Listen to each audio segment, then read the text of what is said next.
In last week's video, I went over the first day of class and what to do during it. So if you're curious about that, go ahead and see a link below. But in today's video, I want to talk about teacher essentials. So 5 things that I think every teacher, especially college instructor, should have ready to go. All right, so let's get started. Hey there, it's Erica from Ever Educating, and this channel is all about teaching tips, tools, and resources for new college instructors, as well as more generally grad school advice. And so in today's video, I want to talk about 5 things that I think every instructor should have, right? And so the first thing is a teaching journal.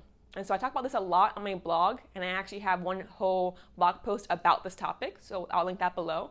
But basically, you want to have a notebook, right, where you write down what you did every class period, where you can lesson plan, where you can write down appointment times for students, you can brainstorm ideas, whatever the case may be, right? So a notebook that you can look back on in case you get any questions later in the semester of like, what week did we do this? You can look, oh, it was week 3, okay? If you have someone from administration say, oh, did you do this in your class? Let me check. And you can look and you can know, yes, I did do this on this exact day. Here's my proof in my journal.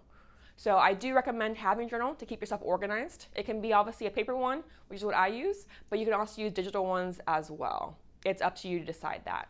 But to me, essential is a teaching journal. All right?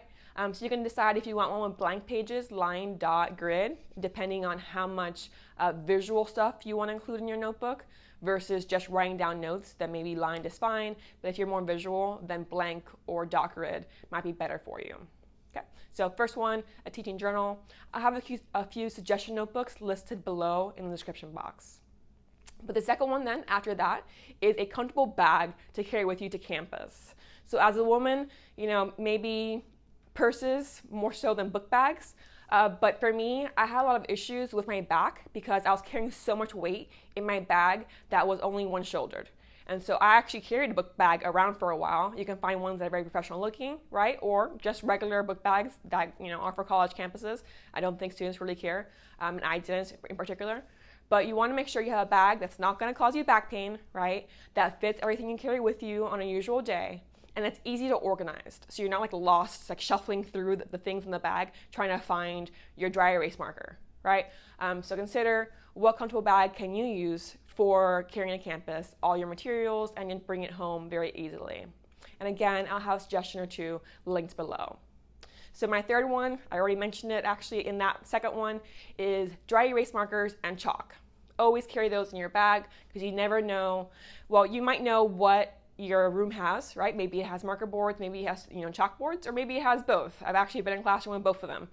So I always carry both with me just in case, right? Maybe something happens to your room and you have to move somewhere else, or maybe you have plans to go to a bigger room for some kind of activity and you didn't check if they had marker boards or chalk.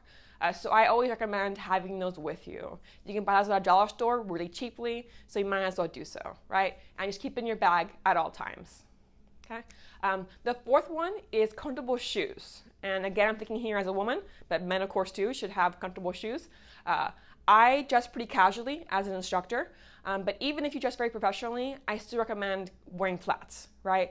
Comfortable flats, because you never know how much you're going to be moving in class and also in between buildings throughout the day. So I like that brand Allbirds a lot. They're incredibly comfortable. There's so many styles, right? They keep my feet warm even when it gets colder.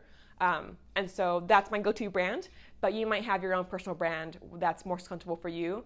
But I do think, don't think too much. I want to look good in my shoe wear. Again, students don't care. I'm not sure why you'd want to be uncomfortable, right, when teaching in front of the classroom. So comfortable shoes is a must in my opinion. So that's the essential 4th thing. And then 5 isn't actually an object. It's Google Docs. So, and everything else, so Google Spreadsheets, Google Forms, etc. I include all of my materials in my Google Doc folder to make sure that if something goes wrong, the projector doesn't work, the computer in your room doesn't work, you can still have your laptop or your tablet or your smartphone available and look up the material on Google Docs because it syncs across all your devices. So if you're someone who uses a lot of folders and you keep it on your laptop, right? Do you want to carry your laptop to class constantly? Maybe not, because it's going to be heavy for that bag, right? But you can use your smartphone and just check, okay, well, I can't get the lecture up on here on the projector screen, but I can still do it because I have it on my small device that I carry with me. So I highly recommend looking at Google if you haven't already, right? You just need a Gmail account basically in order to use all those resources.